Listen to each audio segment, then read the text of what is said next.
ഓണൊക്കെയല്ലേ വരുന്നത്. അപ്പോൾ സദ്യയുടെയൊക്കെ രുചി കൂടുന്നതിൽ സാമ്പാറിന് വലിയൊരു പങ്ക് തന്നെയുണ്ട്. നല്ലൊരു സാമ്പാർ ഉണ്ടെങ്കിലേ ഉള്ളൂ ആ ഒരു സദ്യക്ക് ഒരു പൂർണ്ണ രുചി കിട്ടുള്ളൂ. അപ്പോൾ ഇന്ന് നമ്മൾ കല്യാണ സദ്യയിലൊക്കെ ഉണ്ടാക്കുന്ന ആ ഒരു സാമ്പാറിൻ്റെ റെസിപ്പിയാണ് കേട്ടോ ഷെയർ ചെയ്യുന്നത്.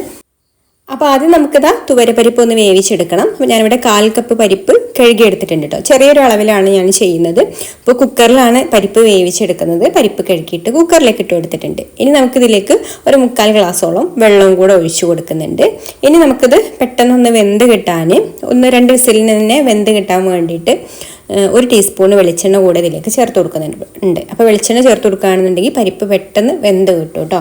ഇനി നമുക്ക് കുക്കർ അടച്ച് വെച്ചിട്ട് ഇതൊന്ന് വേവിച്ചെടുക്കാം. അപ്പോൾ പരിപ്പ് അവിടെ വെന്ത് വരട്ടെ. ആ ഒരു സമയം കൊണ്ട് നമുക്ക് ബാക്കിയുള്ള കാര്യങ്ങളൊക്കെ ചെയ്യാം. അപ്പോൾ ഞാനിവിടെ ഒരു മൺചട്ടി അടുപ്പത്ത് വെച്ചിട്ടുണ്ട്. അതിലേക്ക് 1 ടേബിൾ സ്പൂൺ വെളിച്ചെണ്ണ ഒഴിച്ചു കൊടുക്കാം.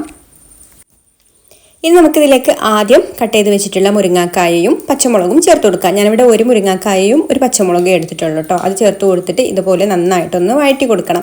അപ്പോൾ വേവ് കൂടിയിട്ടുള്ള കാര്യങ്ങൾ നമ്മൾ ആദ്യം ചേർത്ത് കൊടുത്തിട്ട് വഴറ്റിയെടുക്കുകയാണ്. പിന്നെ ചെറിയൊരു അളവിലാണ് ചെയ്യുന്നത്. അതുകൊണ്ടാണ് ഞാൻ 1 മുരിങ്ങാക്കായ എടുത്തിട്ട് നിങ്ങൾ എത്രയാണോ എടുക്കുന്നത് അതിനനുസരിച്ചിട്ട് എടുക്കാം കേട്ടോ. അപ്പോൾ മുരിങ്ങാക്കായ ഒന്ന് വഴറ്റിയെടുത്തതിന് ശേഷം പിന്നെ ഇതിലേക്ക് 1 കത്രിക്കയും 1 സവാളയുടെ പകുതിയും ഇതുപോലെ ഒന്ന് ചതുര കഷ്ണങ്ങളായി മുറിച്ചിട്ട് ചേർത്ത് കൊടുത്തിട്ട് നന്നായിട്ടൊന്ന് വഴറ്റിയെടുക്കാം. ഇങ്ങനെ വെളിച്ചെണ്ണയിലിട്ട് വഴറ്റി കൊടുക്കുന്നതിലുള്ള ഒരു മെച്ചം എന്താണെന്ന് വെച്ചാൽ കഷ്ണങ്ങളൊന്നും അങ്ങനെ ഉടഞ്ഞു പോവില്ല കേട്ടോ. അപ്പോൾ ഇതുപോലെ നമ്മൾ കത്രിക്കയും വഴന്ന് വന്നിട്ടുണ്ട്. ഇനി നമുക്ക് ലാസ്റ്റ് ഇതിലേക്ക് വെണ്ടയും ചേർത്ത് കൊടുത്തിട്ട് വഴറ്റിയെടുക്കുന്നുണ്ട്. ഞാനിവിടെ ഒരു 3 വെണ്ടയാണ് കേട്ടോ എടുത്തിട്ടുള്ളത്. അതും ചേർത്ത് കൊടുത്തിട്ട് നന്നായിട്ട് തന്നെ ഒന്ന് വഴറ്റിയെടുക്കുക. അപ്പോൾ ഇത്രയും കഷ്ണങ്ങളുള്ളൂ കേട്ടോ നമ്മൾ ഈ ഒരു സാമ്പാറിലേക്ക് ചേർത്ത് കൊടുക്കുന്നുള്ളൂ. അപ്പോൾ വെണ്ടക്കയും ചേർത്ത് കൊടുത്ത് വഴറ്റിയെടുത്തതിന് ശേഷം പിന്നെ നമുക്കിതിലേക്ക് സാമ്പാർ പൊടി ചേർത്ത് കൊടുക്കാം. 2 ടേബിൾ സ്പൂൺ സാമ്പാർ പൊടിയാണ് കേട്ടോ ചേർത്ത് കൊടുക്കുന്നത്. അപ്പോൾ ഈ ഒരു സാമ്പാർ പൊടി നമ്മൾ വീട്ടിൽ തന്നെ തയ്യാറാക്കി എടുത്തതാണ്.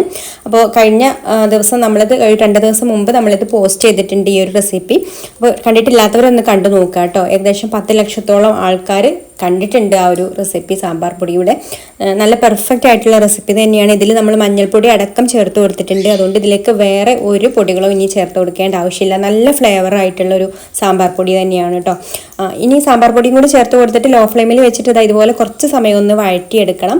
ഈ ഒരു കഷ്ണങ്ങളിലൊക്കെ ഇതുപോലെ ഇങ്ങനെ സാമ്പാർ പൊടി ഒന്നിങ്ങനെ പിടിച്ചു വരണം കേട്ടോ. അതാണ് അതിൻ്റെ ഒരു കറക്റ്റ് പരുവം. ഈ ഒരു സമയത്ത് ലോ ഫ്ലെയിമിൽ വെക്കുക. സാമ്പാർ പൊടിയൊന്നും കരിഞ്ഞു പോകരുത്. മൺചട്ടി ആയതുകൊണ്ട് അത്യാവശ്യം നല്ല ചൂട് നിൽക്കും. അപ്പോൾ ലോ ഫ്ലെയിമിൽ വെച്ചിട്ട് ഇതുപോലെ ഒന്ന് ഇളക്കി കൊടുത്തതിന് ശേഷം ഇനി നമുക്കിതിലേക്ക് ഒരു ചെറിയ നെല്ലിക്ക വലുപ്പത്തിലുള്ള പുളി കുതിർത്തെടുത്ത് പിഴിഞ്ഞെടുത്തിട്ടുള്ള വെള്ളമാണ് കേട്ടോ. അത് ഇതിലേക്ക് ചേർത്ത് കൊടുക്കുന്നുണ്ട്. ഇനി നമുക്കിതിലേക്ക് സാധാരണ വെള്ളം കൂടെ ചേർത്ത് കൊടുക്കാം. നമുക്ക് സാമ്പാറിൻ്റെ കട്ടിക്ക് അനുസരിച്ചിട്ട് വെള്ളം ചേർത്ത് കൊടുക്കണമല്ലോ കറിക്ക് ആവശ്യമായിട്ടുള്ള. അപ്പോൾ ആ ഒരു വെള്ളം കൂടെ ചേർത്ത് കൊടുത്തിട്ട് നന്നായിട്ടൊന്ന് ഇളക്കി കൊടുക്കുക. ഈ ഒരു സമയത്ത് തന്നെ ഇതിലേക്ക് ഉപ്പും ചേർത്ത് കൊടുക്കുക കേട്ടോ. പാകത്തിനുള്ള ഉപ്പ് ചേർത്ത് കൊടുക്കുക. നമ്മൾ ഇതുവരെ ഇതിലേക്ക് ഉപ്പൊന്നും ചേർത്ത് കൊടുത്തിട്ടില്ല. അപ്പോൾ ഈ ഒരു സമയത്ത് ഉപ്പ് ചേർത്ത് കൊടുത്താൽ മതി. എന്നിട്ട് നന്നായിട്ടൊന്ന് തിളപ്പിച്ചെടുക്കാം.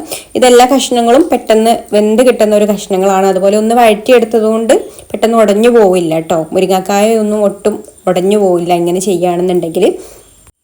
അപ്പോൾ ഇതുപോലെ നന്നായിട്ടൊന്ന് തിളച്ച് കഴിഞ്ഞാൽ നമുക്കിതിലേക്ക് ഒരു തക്കാളി ഇതുപോലെ മുറിച്ചെടുത്തതും കൂടെ ചേർത്ത് കൊടുത്തിട്ട് വീണ്ടും ഒന്നും കൂടെ നന്നായിട്ട് തിളപ്പിച്ചെടുക്കാം. അപ്പോഴേക്കും നമ്മൾ നേരത്തെ വേവിക്കാൻ വെച്ചിട്ടുണ്ടായിരുന്ന പരിപ്പും ഇവിടെ വെന്ത് വന്നിട്ടുണ്ട്. പരിപ്പ് ഇതുപോലെ ചെറുതായിട്ടൊന്ന് ഞാൻ ഉടച്ചു കൊടുക്കുന്നുണ്ട് കേട്ടോ. അപ്പോൾ ഉടച്ചു കൊടുക്കണമെന്നുണ്ടെങ്കിൽ ഉടച്ചു കൊടുക്കാം, അല്ലെങ്കിൽ വെറുതെ ചേർത്ത് കൊടുക്കാം. ഇത് പെട്ടെന്ന് വെന്ത് വന്നിട്ടുണ്ട് കേട്ടോ. നമ്മൾ വെളിച്ചെണ്ണയൊക്കെ ചേർത്ത് കൊടുത്തത് കാരണം പരിപ്പ് വെന്ത് ഉടഞ്ഞു വന്നിട്ടുണ്ട്. അപ്പോൾ ഇത് നമ്മൾ ഇതിലേക്ക് ചേർത്ത് കൊടുക്കാം.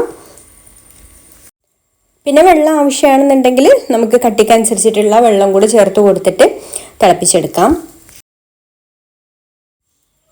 അപ്പോൾ ഇത്രയും മതി കേട്ടോ. നന്നായിട്ട് തിളച്ച് വന്നിട്ടുണ്ട്. ഈ ഒരു സമയത്ത് ഉപ്പൊക്കെ ചെക്ക് ചെയ്ത് നോക്കാം കേട്ടോ. ഉപ്പില്ലെങ്കിൽ ചേർത്ത് കൊടുക്കാം. ഫ്ലെയിം ഓഫ് ആക്കിയിട്ടിട്ട് ഇനി നമുക്കിതിലേക്ക് ലാസ്റ്റ് കുറച്ച് മല്ലിയിലയും കൂടെ ഇട്ട് കൊടുക്കാം. മല്ലിയിലയും ഒരു 2 നുള്ള് ഉലുവയുടെ പൊടിയും കൂടെ ഇതുപോലെ ഒന്ന് ചേർത്ത് കൊടുത്തിട്ട് മിക്സ് ചെയ്ത് കൊടുക്കുന്നുണ്ട്. ഇനി നമുക്ക് വെളിച്ചെണ്ണയിൽ ഒരു പാൻ അടുപ്പത്ത് വെച്ചിട്ടുണ്ട്. അതിലേക്ക് വെളിച്ചെണ്ണ ഒഴിച്ചു കൊടുത്തിട്ട് കടുക് ഇട്ട് കൊടുക്കാം. കടുകൊന്ന് പൊട്ടി വന്നതിന് ശേഷം വറ്റൽമുളകും കറിവേപ്പിലയും ചേർത്ത് ഒന്ന് മൂപ്പിച്ചിട്ട് നമുക്ക് സാമ്പാറിലേക്ക് ഒഴിച്ചു കൊടുക്കാം.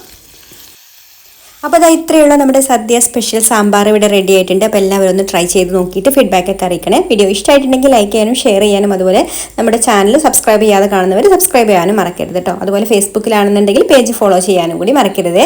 അപ്പോൾ ഇനി മറ്റൊരു നല്ല റെസിപ്പിയുമായിട്ട് അടുത്ത വീഡിയോയിൽ കാണാം. Thank you for watching.